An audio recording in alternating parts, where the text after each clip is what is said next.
Ibn Israel, coming to you with a follow-up on our Family Day at Rebirth Augusta. That's a follow-up from our Family Day at Rebirth Augusta, where we reviewed some of the Truth.O information that we will be bringing out, Yah willing, in the days to come. Just wanted to do a follow-up video because some of the materials wasn't, you couldn't see it in the previous video. So I just want to do a quick video so that you could see it a little bit better during the presentation. So Truth 2.0, just a heads up of some of the things that we will be bringing out, Yah willing, in the time of Yahuwah Sabaoth, to help, bring additional family members to the truth. Oh, just to give you some background on Family Day. It was a day in which we could invite family and friends to Rebirth to see what we do, and also to see some of the information that we have, which shows and proves, who we are. But in addition to that, we also, showed some of the information that we plan on bringing out in either videos or movies, and also which help explain, why, during this time of Yahuwah Sabaoth, why is a time of great judgment. Because part of the reason why there's confusion is because people just don't know what happened. We don't know what happened to our people. So it's important to kind of bring some of this truth to light, so that we know why some of this judgment that's going to happen has to happen. All right. Well, first things first, with Truth 2.0, we reviewed some Bantu stuff just briefly, reviewed some Royal Judah Negro lineage, and we haven't touched the Jacobites, the plantations, the Lacados, the Degradados, and there's more information there that has to do with what happened to our brothers and sisters on the west coast of Africa, and how they came over to the Americas, and how we know for sure that they are the children of Judah and that they are royalty. Hallelujah. But let's get going. I just want to make a quick video just to show you, give you a high level view of some of the things that we went over during Family Day. All right, so we talked a little bit about Bantu. In Bantu, one of the things we brought out was the history behind the word Bantu, because a lot of folks don't know that the word Bantu wasn't always spelled Bantu. It was actually spelled Bantu. In other words, there was an A in front of Bantu. So Bantu wasn't always spelled Bantu. It was actually spelled Bantu. And then the other thing that we brought out was that Bantu is not one word. It's actually two words, or one word and a prefix combined to make Bantu. So if you see, I'm on Etymology Online, and you can see where it says Bantu 1862, and it talked about how this was from a German researcher. He was hanging out with the Zulus, and according to the Zulu language, it was Bantu, and you can see it there is into. So into, right? And they break it down to mankind. Or in the plural form is the ba is what they have there, and the into means person or man. So into means person or man, and then they have the prefix in front of into. This gives us some insight into the true meaning of the word Bantu, because remember, Bantu had an A in front of it. Remember, older version of the word Bantu was Bantu, and then the second thing we brought out was that Bantu was actually two words into one. Combined into one, or a word and a prefix. And so in the Zulu English dictionary, you can see where it says Bantu up to your right here, and you can see where it breaks it out. Aba, into. So this is the spelling of Bantu. This is the true spelling of the word Bantu. Aba, into. And if you're familiar with Hebrew or Aramaic, you'll recognize that word Abba. And that word Abba means father. And it's father followed by the word people or person. So Abba, into, is the word for Bantu, or the original word for Bantu. It's not Bantu, it's Abba, which is father. Into, which is people or person. That points to, who the word Bantu is referring to. It's referring to Abba, Father, into, people, or person. And just to show you, that there are some other books out there, you can see the title on your screen, and where it says, I'm just going to pick it up where you see like the highlighted sentence there where it says, to be consistent, such writers should write not Bantu, but Ba into, or Ba into, or Ba into, and speak of Ba into race. And then, at the end of the sentence there it says, or Ba into, or Ba into. All right. And this also says the same thing. You can see it there where it's highlighted. It says Abba into. So Abba into is the real spelling of the word Bantu. That's where the word Bantu comes from. And that's just one of the things that we briefly touched on. But the other part that we touched on was royalty. So royalty has a lot to do with the Spanish and the Portuguese Jews. We kind of sort of touched on it in Truth 1.0, but in Truth 2.0, there's some things that we need to bring to light. So during the time of World War II, or just before the time of World War II, the Germans, or Hitler, knew who the true Hebrews were, or who the true Jews were. And actually, he created a book. It was a movie that he had his generals watch in order to teach them about the Jews. And you can find this in a book, which was in Time magazine. But in this book of Time magazine, which is talking about the movie that Hitler used to train his generals, he actually describes to his generals, he describes the Jews to his generals in the movie. And so in this book, in Time magazine, it actually takes screenshots of the movie. So you can see where it says Oriental, but then in the crease, it's kind of hard to see, but this actually says nigger. So that's, definitely black folks, right? And then it has other black folks over to the right. And then, down here in the middle, it says, you can't see it here off to the right, but it says bastard when it talks about the light skin or fair skinned Jews. So the whole point here is Hitler knew who the Hebrews were, or who the Jews were, or who the true children of Judah or Israel were just before and during World War II. So then the question, we kind of brought up was like, how did Hitler know? Like, how did Hitler know that the Brews or the Hebrews or the Israelites were black people? Like what was in Germany that would cause Hitler to be able to teach this to his generals? So this is where we move into Truth 2.0 for things that, you probably haven't heard before. We'll read it here shortly. So here you go. Truth 2.0. So to answer this question, we're going to take a look at Israelites or Jews in Spain and Portugal. So I know it's Yahudim, it's the word, but I use Jews just so that, so that we're all on the same page. So Jews in Spain and Portugal. So we're going to look at the history of the Jews of Spain and Portugal to see why Hitler knew that the Jews were black, which caused them to actually create a movie for his generals to learn who the real Israelites were. So as we look at Spain and Portugal, we're going to take a look at a couple of references. So in this reference, first thing I want you to know is that the Jews of Spain and Portugal claim to be of the descent of the house of David. I'll say that again. The Jews of Spain and Portugal claim to be, said that they are of the descent of the house of David.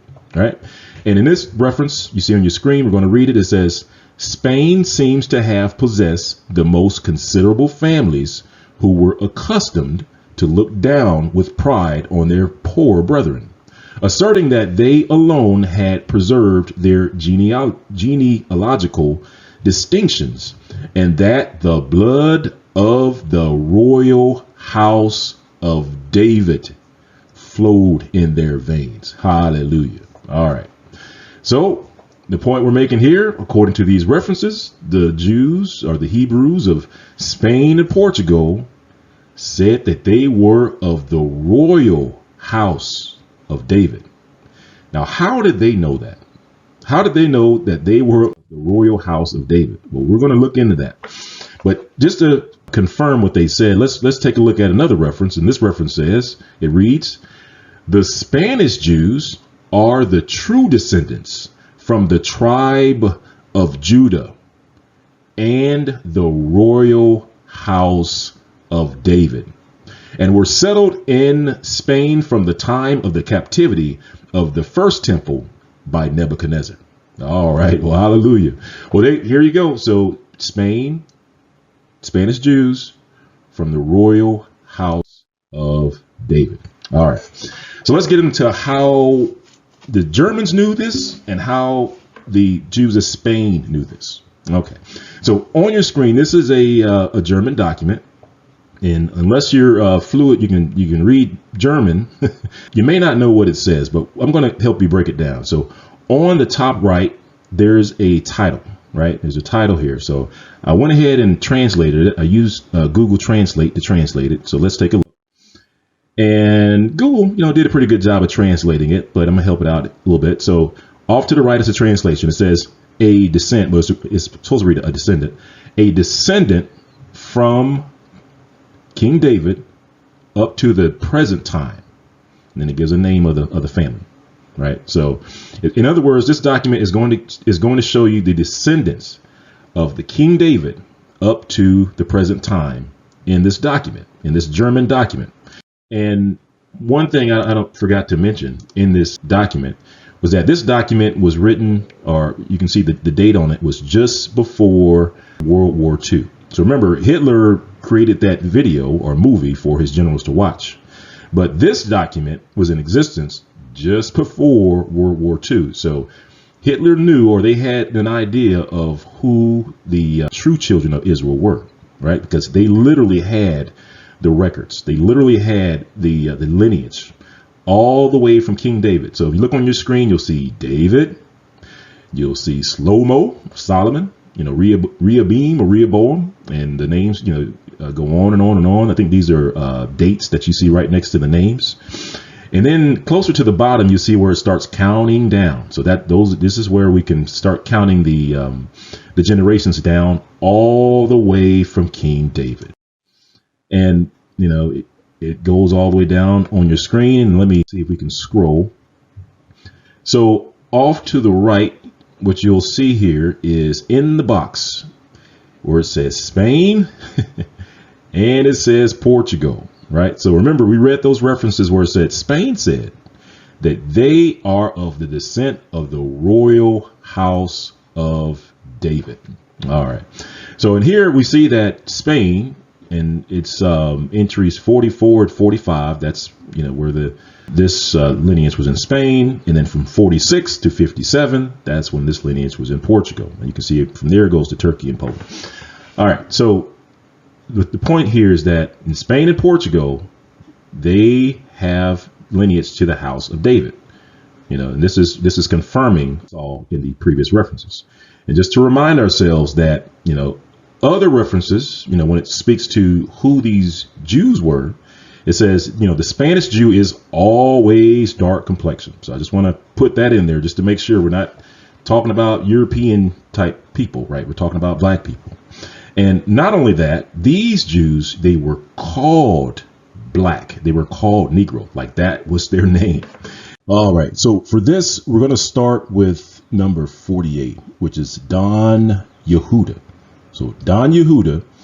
And what we're going to do is that we're going to compare this list, this German list, with the Jewish Encyclopedia list. And the reason why we're going to do that is because the Jewish Encyclopedia uses slightly different names for the same lineage. And using the Jewish Encyclopedia, we're able to find some more truths about this list here, about the Jews that went into Spain and Portugal. All right, so let's look at our list. So we see what's highlighted, number 48, and it says Dan Yehuda. And then his son, Yosef, and Joseph's son, Solomon. And then I believe it says Gedalia, right? So we see Joseph, Salomo, Gedalia. Joseph, Salomo, Gedalia. So we're going to go over to the Jewish Encyclopedia. We're going to look for Joseph, Salomo, and Gedaliah. Remember, this list is this lineage goes back to King David. All right, goes all the way back to King David. And what you see on your screen is the Jewish Encyclopedia. It's from 1906. You see it there on the screen. Now, this list doesn't start back at King David, and actually it starts with Yahya. So it starts halfway down the German list. But let's remember we were looking for Gedaliah or Joseph, Solomon, and Gedaliah, right? We were looking for Joseph, Solomon, and Gedaliah. So if we look at our list, you see at number 2, you have Joseph. Number 3, we have Solomon. And number 4, we have Gedaliah, right? And actually, if we take the time to go through this list, you'll see that it is a perfect match with the German list. And right off the bat, what we notice is that, so in the German list, it listed Yehuda as the father of Joseph, right? However, in the Jewish Encyclopedia, it lists Yahya, right? It gives another name for Joseph's father. It says Yahya is the father of Joseph. Why is that important? Well, if you look over to the left and let's read about Yahya. So it says Yahya, you see it there, and it says, Portuguese family of the Middle Ages, members of which were prominent in Portugal, Spain, Italy, and Turkey. Certain individuals of the family bore the additional cognomen or last name of Negro. I'll read it again. Certain individuals of the family bore the additional cognomen or last name of Negro. All right. And remember, so this lineage, which goes all the way back to King David and King Solomon, has a last name of Negro. Not only that, if you look at the dates, so if you keep going down, right? It says, let's jump down to Yahya. It says Yahya flourished in Lisbon, so this is Portugal, in the 11th century, and he died in 1150. So remember, so this is before 1492. So before the Jews were kicked out of Portugal, or kicked out of Spain, and then they went over to Portugal, and then they were kicked out of Portugal. So before those events happened in the 1400s, we have Jews in Spain and Portugal, because what you'll find is that Yahya actually has he's in both countries. He's both in Spain and Portugal. But before the events of 1492, we have Jews who are naming themselves Negro. We have Jews naming themselves or taking the last name of Negro. That's very important, because once these Jews who have a last name of Negro, they were first expelled from Spain. Some went into, most of them went over to Portugal. Some fled into Africa. Once they fled into Africa, this is when we start to see on maps Negro land. I'll say it again. Once these Jews were expelled from Spain and Portugal, these Jews that have a last name of Negro, whose lineage goes all the way back to King David and Solomon, once they were kicked out of Spain in 1492, a lot of them went over to Portugal. Some fled into Africa. The ones that fled into Africa, after they fled into Africa, this is when we start to see maps with the territory called Negro land. Hallelujah. Not only that, remember, these are the Jews who were described as always dark complexion, right? They were always dark complexion in Spain and Portugal.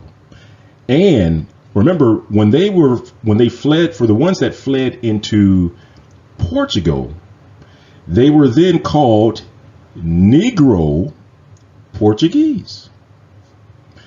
I hope you're following it. So let me start over again. In Spain, right? In Spain, these Jews who had a last name of Negro, right? The Jews, we'll just say the Jews in Spain who said that they have a royal lineage back to the royal house of King David, right? That's where they say they're from. And we see that in this reference that we just saw, that certain that they started calling themselves by the last name of Negro. When they were kicked out of Spain, came over into Portugal, then they were called Negro Portuguese. All right. And we're going to keep flipping back and forth on our list because what I want you to be able to see is how this list matches up perfectly with the German list. So we can see that, in fact, that it is Joseph is the son of Yahya. And actually on the left-hand side, it's a little cut off on your screen. You can see where it says number 2, Joseph. But if we were able to scroll down some, you would actually see in the description, in the write-up, it says he is the son of Yahya, or in this German list, he's the son of Joseph. All right. And also, so keep in mind that once these Jews were kicked out of Spain, they went over into Portugal. And then Portugal, they also expelled the Jews from Portugal and placed them on the west coast of Africa. And through the references that were in the Truth 1.0 information or series, we showed you that it wasn't just a single event that moved the Jews from Portugal into West Africa. One, it started off with the expulsion of the Jews from Portugal by King John II. However, what people have to realize is that this was a sustained event that occurred over many, many years, and it included thousands of children, thousands of Jews, thousands of these black Portuguese or black Spanish Jews were placed on the west coast of Africa. All right. And oddly enough, when these Jews who had a royal lineage back to King David, who had a royal lineage back to King Solomon, when they were placed on the west coast of Africa, what we then see is we start to see residents or people on the west coast of Africa start to have names of Yahya. For example, the second president of Gambia, his name is Yahya. And also in Bantu, so in Congo and Bantu, there's a practice of giving honor to an elder, right? When they want to give honor to an elder, they call him Yahya, which is the name of the Jews that were in Spain and Portugal who had a lineage all the way back to King David, who said that they are the true descendants from the royal house of King David, that they were indeed royalty. So get this transatlantic slave trade, which then took these Jews who had the royal lineage back to King David, and they placed them on the slave ships. And we have this thing called the Transatlantic Slave Trade Database, which is a list of the slaves that were actually on the ships. And when we look at that database, we see slaves with the name of Yahya, which is an additional confirmation that on these slave ships, you had kings and queens on the slave ships. You had people who were descended from King David himself on the slave ships, shackled hand and foot, right? Just think about that. This is why this judgment that's coming upon the world is, this is just one of the many reasons why it's so severe. It's because this slave trade that occurred didn't just occur to just some random people. This occurred not only to the children of Judah, but this also occurred to the royal house of David. And the whippings that you see, the rapings that you see, all the tragedies that you see of them eating the slaves, of the taking the skins and peeling the skins and the flesh off of the slaves to make shoes and belts and all these other things. This was done to the descendants of King David himself.